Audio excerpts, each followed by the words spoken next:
What's up, everybody? Welcome to a very special video. Been excited to make this at long last. It's all about the new Dupe Tech conventions. So bear with me, this is going to be a bit of a roller coaster. There's a lot to cover. Broadly, I first want to talk just a little bit about the background, how they came to be, why they are what they are, and then second of all, go through some concrete examples and replays. They're very powerful, very intuitive, I think, but also very new, so let's jump into it. If you're not aware, there's been a recent restructuring of the levels. There are now 25 levels total, which I think is appropriate for Hanabi. But yeah, the biggest new change is a new level 17 of all new moves. So broadly speaking, the goal of all the Dupe Tech conventions is to sneakily, creatively save or touch new cards that may otherwise not have been savable. So, you know, it's 2022, almost 2023. Hanabi these days is all about trying to protect cards. Ideally, you don't want to lose any good cards that might screw you up later in the game. So, yeah, I mean, these provide a whole new toolkit of cool ways to do that. So yeah, just a little bit on the background of it. This was a lot of work from Piper and me and Kimby. I think we started actually, we were looking into like intentional bombs, right? Like to misplay bomb chop moves and stuff. But then we kept finding that even more powerful and less dangerous is just exploiting the fact that duplicate cards can get played. And you can share a lot of information just by getting known dupes to play. So basically, we had a bunch of ideas we wanted to test out, and just for fun, I'll show you this too. I created a spreadsheet, or a survey rather, of a bunch of different examples, and I sent this to Hanabi expert friends with no context. Right, I didn't tell them what to expect or what responses we were hoping for. And we just sort of asked them, you know, like, what do you think should happen in this? If you encountered it in the wild, how would you think the team should respond? So this is a cool little gauntlet, and we got a bunch of awesome responses. And most excitingly is that there was a lot of agreement, like with rare exception, like everyone sort of nailed it. Like we all were on the same wavelength. So that got us super excited, pumped to write up some formal ideas.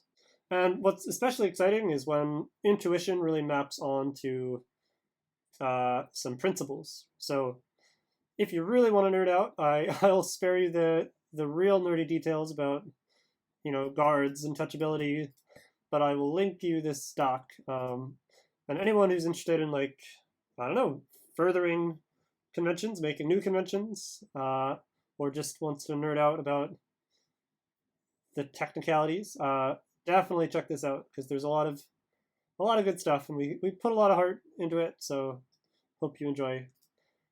And then I don't know, just to finish our journey, I'll show you, if you're unfamiliar, there's a GitHub where people can submit ideas, proposals for conventions. So here you can see back in July I proposed this. There was good discussion about it. We decided on which ones were most intuitive, least complicated, and most common, right? And at the end of the day, we settled on this set of conventions. There's the duplicitous clues and the assisted trash chop moves. Well, and the time travel chop move. But yeah. Anyway, that's the background. So let's jump into actually talking about what the heck these are. So broadly, there are two main categories. One are the value clues. So we got the duplicitous clues, where you get good touch on one or more cards through sneaky means. And the other kind are the chop moves. There's the assisted trash chop move and time travel chop move. And the chop moves rely on the weirdness of getting a dupe to play to sort of retroactively turn that dupe into trash, which might sound weird, but I promise it'll make sense with examples. So yeah, first of all, let's jump into a game. Now, this game was fun to find. I just was randomly going through some seeds. And this one, I think, really showcases the power of the duplicitous bluffs. So you'll see what I mean in a second. So let's go through it. So we get a normal finesse, a normal ejection, really standard opening. 1-for-1 clue, hooray. We get a bluff. All right, yellow 2, yellow 3. Donald plays the 1. Another 1-for-1. So nothing special, right? Another cool bluff. Now notice, like, I guess just historically, right? The real value of this kind of bluff, it's not getting this card, right? I mean, it's great to get this card, but let's be honest, like, this card is fine. We can get that anytime we want. This card, however, the yellow 3, it's not so easy because it's not playable. We don't allow 3 saves yet. So for now, like, this is in danger. So that is the beauty, the genius of conventions like 3 bluffs and all that. So yes, this is a normal 2-for-1 bluff, okay? This is foreshadowing. So, okay, now this is identified exactly 2, right? Because now it's 2 that was bluffed, then the 3 was bluffed. This is known exactly red 2. This is known exactly blue 3. So the question is, how does the team continue? Now, this one was picked up. That's nice. But you can see there's a bunch of other cards that are in danger of being discarded soon. Donald would really love to save this 4, but it's not that easy because, well, you can't just save them. But thanks to Dupe Tech, check out what we can do. Donald clues yellow. Okay, this is already known 3. So this is a single bluff. Alice blind plays and gasps in abject horror as, oh my god, it's not yellow 1 at all. In fact, it's not anything useful. It is a dupe card. Oh my gosh. Now, back in the day, this would signal like a layered finesse, but no longer. Now it is just immediately resolved as what we call a duplicitous blind play. Okay? And here, I'll read right from this, right? Although this is unexpected, the team sees that this was a duplicitous blind play, since there is sufficient value in locking in a save on, well, in this case, this yellow 4, right? So at the end of the day, it's just a 1-for-1. You get this to play. Now, this is known trash, but most importantly, this is now saved. All right, let's continue. Bob has trash he can discard. Now remember, this red 2 is globally known, but there's more sneakiness to be done. Kathy sees a red 2 here. She sees, we'd love to protect this green 4. She goes with a yellow to Bob. Right? Now this is known 4, this is known 2, 3. So once again, this is just a single bluff. And Donald gasps in surprise again as a dupe is played. But once again, it all makes sense as a duplicitous blind play. We got another good touch. We got known trash. We're protecting this green 4. And it's, well, I think, a little bit worth considering that it also sort of protects Kathy's own chop. It's not relevant here, but still useful. Okay, so the game continues. We got blue, which is an ambiguous finesse here. It's going to get this to play. Bob discards the known trash. Kathy can discard her known trash. Note all this known trash being discarded instead of these good cards. That is the point. All right, next up we'll talk about the duplicitous value clue, sort of a variation on the blind play. The new part of this, I think, isn't going to be very common, but I will say this is actually sort of already existing. So I'll show you an example of where you've probably seen this before. So let's say Alice starts on this board with purple here. Bob does a 5 pull. because why not? Okay, so Kathy plays this. And now, well, if you haven't seen this before, here's a cool idea. This move is absolutely legal, and we have always encouraged this kind of move, right? This is globally known purple one. Oh, ignore, I don't know why everything's trash now. Just something about the hypo. But we call this a value clue, right? Duplicitous even. Even though you dupe 1-1, right? Alice might be shocked when she plays the duplicated card. Like, the reason why it's still good is immediately obvious to everyone, right? It's getting other good cards to be played. And there's no, there's no risk or anything, because it just means Kathy has known trash now. Now, this idea can be extended past just ones. Of course, ones are special because the ones are obviously assumed to be playable. But let's take this same seed from before with a brief difference. So let's say we start with a 3 bluff here instead. Get this to play. Sure, let's do a discharge here, because why not? And now, so same deal, right? This is known red 2. But this time, so Kathy would love to touch this card, but it's not actually playable. So she can do a sneaky thing, though. Let's say she clues 2 to Donald. Donald should think, of course, this is green 2. This looks like green 2. And then this would be some other 2, yellow or purple, probably. Well, yes, exactly. So Donald, let's say he just plays this, and gasps in surprise when it's actually red. It's not green.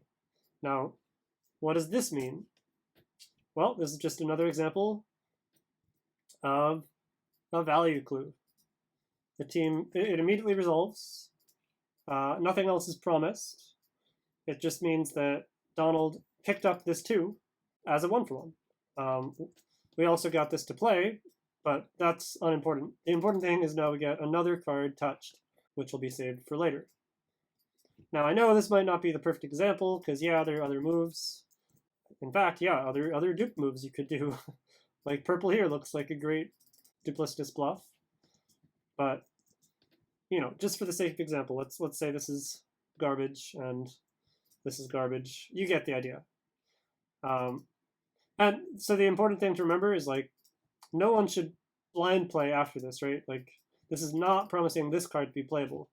And in fact, you can even argue, like, it's already known not to be playable, right? Because let's say if Alex actually did have yellow 1, well, then Donald wouldn't have played here. He would have had to respect the reverse. But regardless, like, the important part is it's not a layered finesse, it's not a real finesse, it's not a play signal, it's just a value clue.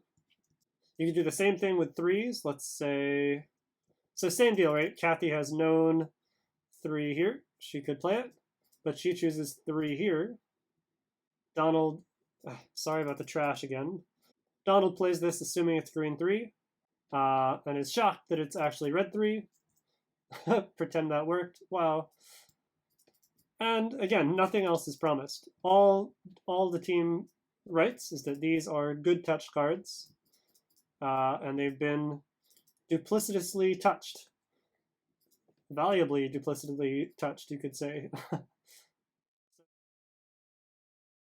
So the tech we've seen so far has focused on getting 1 or more good cards touched, in addition to sneakily, duplicitously getting the duped card played.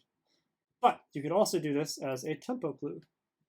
So I edited the board a little bit to show this. So let's say Alice does UTD. Boom. Remember, this is known playable. Well, this card was bluff, used as a bluff, so it could be a yellow 2 or a yellow 3. So it is not yet known. So Kathy sees a sneaky idea. She clues 2 to Donald. Now, what does this do? She sees yellow, she knows this is red known, so she's going to play this as green, or even more hilariously if she gentlemans it, but doesn't really matter. Let's say she just plays it, and she's shocked that it's a dupe.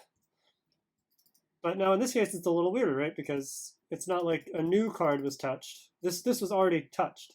So in this case, It's not a value clue per se, it is a tempo clue, right? So it got this touched, got this to be known playable. And of course, as a bonus, in this case, this follows the same rules as tempo clues.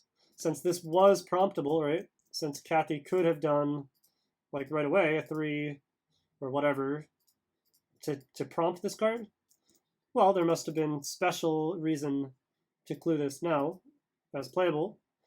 And just like the normal tempo clue, it means it's a tempo clue chop move on this card. So Donald plays this, his gasps in surprise. We'll now go back to play this, and the justification for the dupe weirdness, well, it must have been a chop move. So that is the duplicitous tempo clue chop move. Well, it's not always a chop move, it's always a tempo clue. You know, because it could have also been possible that this is the yellow 5, this is yellow 2, already clued. Oh god, this is a mess, but you get the idea. All right, let's go back to our original example, where originally we saw this sneaky duplicitous bluff, right? We got this saved in a nice, easy way by bluffing a dupe out. But that doesn't always cut it. Let's say Kathy's hand is a little bit more complicated. Let's say this is, I don't know, a blue 5. This is the yellow 4. And this is, I don't know, garbage. Now, in this case, yeah, we could do a dupe bluff here. We'd still have to save this, not a big deal. Donald would love to be able to save both these cards with one clue. But of course, one doesn't quite cut it because it looks playable. But have no fear. Fortunately, Alice has a playable. It just happens to be duped. So we get what's called an assisted trash chop move. Donald does do the ones clue, right? Alice assumes it's just a normal trash bluff or trash finesse. So she plays expecting it to be whatever, something. But oh my god, it's a dupe. Amazing. No, I mean, you should be getting familiar with this, right? Like, turns out this shouldn't actually be that weird. Because the goal behind it is very clear. Donald wanted to chop move these cards, and what do you know? It was successful. I mean, this is inherently unnecessary because you're literally getting a duped card to play, so that's not very valuable. You're obviously, you know, it's not like you're duplicitous value cluing the trash, so the real intent of the clue must be a trash chop move. And I mean, I guess technically speaking, you could say the same for oh god, what could this be? A green 3? I guess you could do a duplicitous push, but let's not get into that. That seems weird. But hey, get creative. So yeah, that's another clever way to chop move multiple cards at once. The rule of thumb to remember is that if it involves trash being clued, that is the realm of trash chop moves. So this is an assisted trash chop move because it gets this to play, and now identified trash. So you can also do the same move using a discharge. So let me quickly change this up a little bit to show you what I mean. Let's swap the positions of yellow 3, red 2. So Bob does, it's kind of weird looking clue, but a bluff here. And now let's say, like we said before, right? Let's say this is a 5, this is the yellow 4, this is green 1. Now, and let's say, I mean, whatever, it's going to be very similar, but let's say this is trash. Now, once again, right, Donald would love to be able to chop move both of these, but again, you can't quite just do a trash chop move yet because it'll look like a playable 1. But sure enough, Dupe Tech to the rescue again. Green to Kathy as a discharge, U to D. Alice blind plays, gasps in surprise as it is a duplicate card, right? Globally known dupe. And so right away the team knows exactly why this happened, right? Through the means of getting a dupe card to play, no bombs, no big risks being taken. But through the dupe being played, Donald has identified known trash off chop. So the intent is 100% crystal clear that the outcome they hoped for is a assisted trash chop move. So Kathy will chop move everything behind the identified trash. This move, I think, might be the most important new one. So I really hope to see y'all get creative with these moving forward. Last but not least, we have the time travel chop move, which might be my favorite. It's very sneaky and very fun. So let's go back to our roughly similar drawing board here. Same kind of start. Remember, this is globally known, but this time Kathy drew another copy of red 2. So let's see. Alice clues blue to Donald. So now that's known blue 2. Okay, so let's get sneaky again, right? You can see Kathy again has some cards we'd love to save. Here, let's make it extra juicy. Make it a unique yellow 4 here. Now Bob can be sneaky and clue 2 to Kathy. So the idea behind this, well, let's just see what happens, right? Remember, this was already globally known red 2. This one, Kathy has to assume is green. And let's ignore declined bluff shenanigans. Let's just keep it simple for now. So Kathy plays this as green 2. Is shocked that it's actually red. But then now she has to interpret it. Why did Bob choose this? It is a dupe clue, but what's the intent? Well, it's not picking up any extra cards, right? It's not like it's also picking up a purple 2.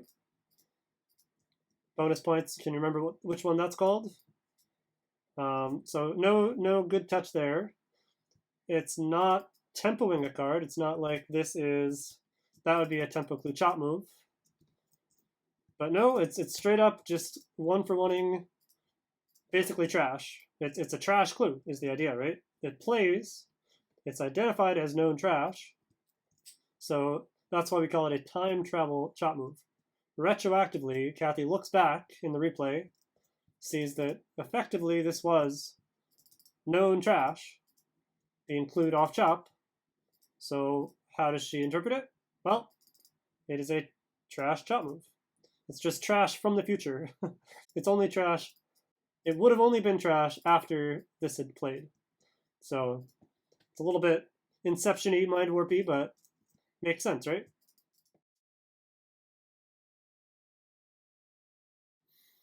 Okay, so the last form you can get is the blind play form. And I'll admit, I think this is going to be pretty rare, and it's kind of techy, but it can help you out in really tricky situations. So first, I'll show like a more vanilla style, and then a really spicy one. So let's say this is the board. I know I keep shifting around the same template. Now let's say this is globally known blue 2, and now in this alternate universe, this is globally known red 3, say from a previous bluff. In this case, you can see Bob cannot simply do a time travel chop move, right? You can't just clue 2 and have this play because there's a blocking 2. You could do it like this, right? And remember, this would be just a value clue, right? This would play. This would be good touched. And because of the good touch, that would not be sufficient to call this a chop move, right? That's just a value clue. But Bob can get very sneaky. Well, whatever. It doesn't matter which is the order. Let's say it's like this. Bob can be sneaky by cluing Kathy 3. So remember, this was already known, globally known red 3. So Bob's recluing it, which is a pure 0-for-1. No tempo, no anything. So Kathy, assumes it's a bluff, whatever. She blind plays. You know the drill. Gasps in surprise. It's a known dupe. So again, the team has to decipher, why did Bob do this?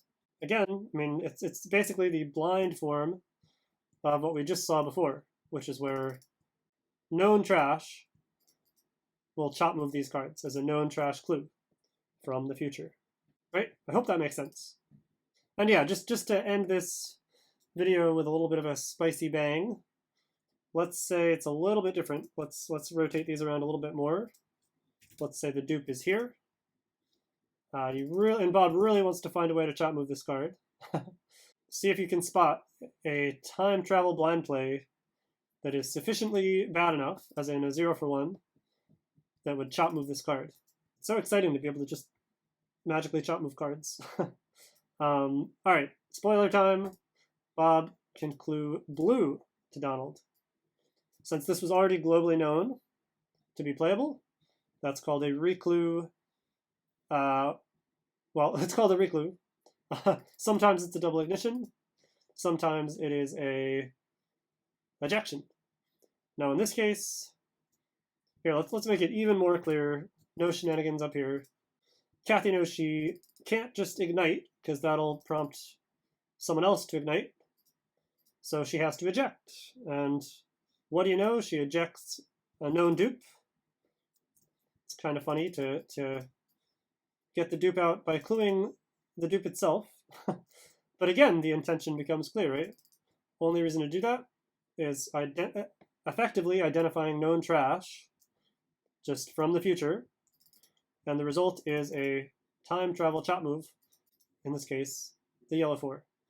So that is about as spicy as is conventionally appropriate for now.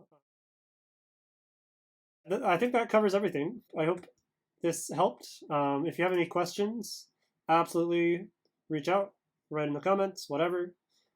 There are some spicier things maybe down the pipeline. If you want to read into those, check out our Google Doc. Again, I'll link that in the description. And yeah, happy chop moving. Happy duping. See you later.